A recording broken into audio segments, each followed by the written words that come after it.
예, 어제 유엔 안전보장 이사회가 대북 제재 결의안 2270호를 채택했습니다.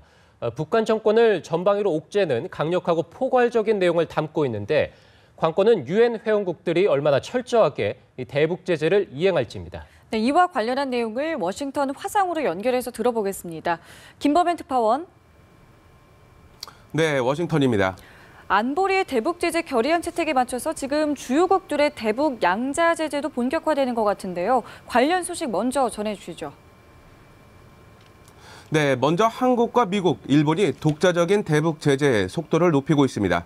유엔 안보리, 즉 국제사회의 포괄적인 다자 제재에 독자적인 양자 제재로 빈틈을 메워서 2중, 3중으로 북한 정권을 옥죄다는 겁니다. 미국은 어제 안보리가 대북 제재 결의안을 채택하자 곧바로 북한에 대한 제재 조치에 착수했습니다.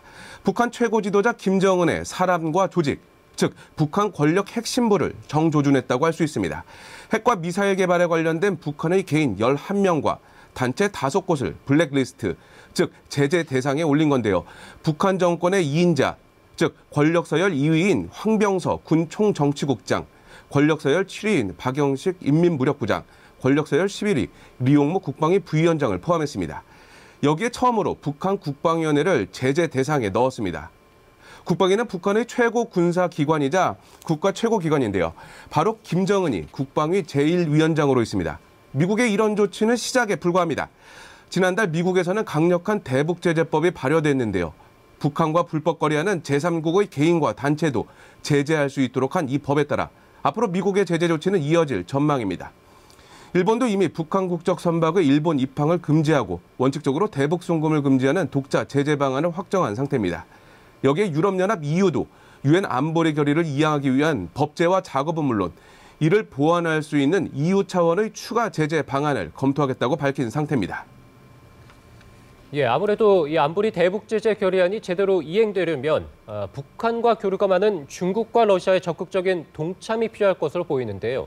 자, 중국과 러시아 입장은 어떻습니까?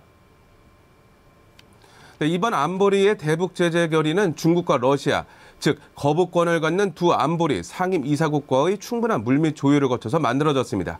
그리고 표결에서도 중국과 러시아 모두 고강도 제재 결의안에 찬성했는데요.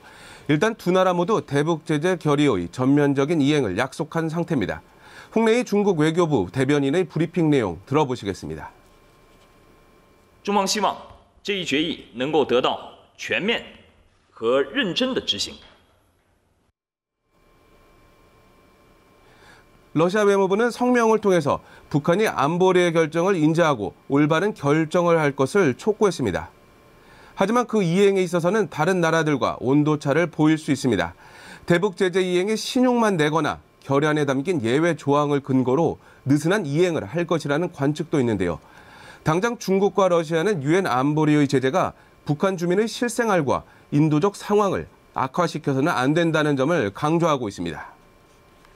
자, 그런가 하면 중국과 러시아는 유엔 무대에서 이 고고도 미사일 방어 체계 사드의 한반도 배치 문제를 거론했다고 하는데 관련 소식도 함께 전해주시죠. 네, 그렇습니다. 어제 안보리에서 대북 제재 결의안이 채택된 직후에 안보리 이사국들이 이번 제재안에 대해서 발언하는 기회가 주어졌는데요. 중국과 러시아는 북한의 이딴 도발에 대한 강력한 제재에는 동의하지만 그렇다고 자신들의 안보 이익에 영향을 줄 수 있는 사드의 한반도 배치에는 반대한다는 입장을 밝혔습니다. 유엔 주재 중국 대사와 러시아 대사의 발언 내용 이어서 들어보시겠습니다. 中方反对在半岛部署萨德反导系统，因为这种行动损害中国和地区其他国家战略安全利益。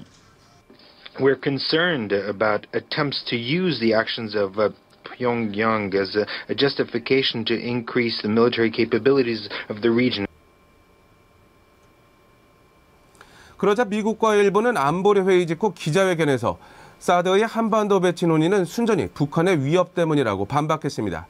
중국과 러시아가 국제 무대에서 사드 문제의 공론화를 시도하고 있다고 할 수 있습니다. 예, 이번에는 미국 대선 얘기도 해보겠습니다. 자, 미국에서는 지난 화요일 슈퍼 화요일 경선이 치러졌다고 하는데, 자, 그 결과를 먼저 정리해 주시죠. 네, 결론부터 말씀드리면 슈퍼 화요일 경선의 승자는 민주당의 힐러리 클린턴 전 국무장관, 그리고 공화당의 도널드 트럼프였습니다. 첫 여성 대통령을 꿈꾸는 클린턴 전 장관과 부동산 재벌이자 아웃사이더인 트럼프의 대선 본선 대결이 가시화됐다는 말까지 나오고 있습니다. 먼저 민주당을 보면 11개 주와 미국령 사모아 등 모두 12곳에서 경선이 펼쳐졌는데요. 대세론에 올랐던 클린턴 전 장관이 8곳에서, 그리고 샌더스 열풍을 몰고 온 버니 샌더스 의원은 4곳에서 승리했습니다. 특히 클린턴 전 장관이 텍사스, 조지아, 버지니아 등 대의원이 많이 걸린 대형주에서 압승을 거둔 만큼 대권 거지에 한 발짝 더 다가섰다고 할 수 있습니다. 공화당은 결과가 발표된 곳을 기준으로 모두 11개 주에서 경선이 실시됐는데요. 트럼프가 7곳에서 승리하고 테드 크루즈 상원의원이 3곳, 마르코 루비오 상원의원이 1곳에서 1위에 올랐습니다. 트럼프의 선두질주가 이어지고 있다고 할 수 있는데요. 다만 눈여겨볼 대목은 슈퍼 화요일 경선에서 크루즈 상원의원이 3곳을 승리로 이끌며 선전했다는 겁니다. 현재 공화당 주류는 트럼프에게 대선 후보 자리를 내주는 데 대해서 강한 거부감을 갖고 있는데요. 이런 트럼프 대항마로 크루즈 의원이 급부상한 겁니다. 이 미국 대선 후보 경선전이 계속되면서 매직 넘버라는 말이 종종 나오던데요. 이 매직 넘버가 뭔지 설명 좀 해주시죠. 네, 지금까지는 어떤 후보가 어느 지역에서 승리했는지가 관심이었는데요. 이제는 어떤 후보가 얼마나 대의원을 확보했는지도 한번 눈여겨보셔야 할 것 같습니다. 미국에서는 2월부터 6월까지 치러지는 경선에서 선발된 대의원이 오는 7월 한 자리에 모여서 대선 후보를 선출하는데요. 먼저 대의원의 과반을 확보하는 후보가 대선 후보 자리를 차지하게 됩니다. 과반 확보를 뜻하는 대의원의 수가 바로 매직 넘버인데요. 민주당의 경우 2,382명, 공화당의 경우 1,237명이 매직 넘버입니다. 즉 어느 후보든 이 숫자만큼의 대의원만 확보하면 사실상 경선은 끝난다고 할 수 있습니다. CNN 방송 집계에 따르면 현재까지 민주당에서는 클린턴 전 장관이 매직 넘버의 절반에 육박하는 1,074명의 대의원을 확보했고, 공화당에서는 트럼프가 매직 넘버의 27% 정도인 332명을 확보한 상태입니다. 오는 15일 민주와 공화 양당이 5개 주에서 동시에 경선을 실시하는 미니 슈퍼 화요일 경선이 열리는데요. 미니 슈퍼 화요일 경선이 끝나면 전체 대의원의 절반이 결정된다는 점에서 이때가 되면 사실상 대선 후보의 윤곽이 뚜렷이 드러날 것으로 예상됩니다. 지금까지 워싱턴에서 전해드렸습니다.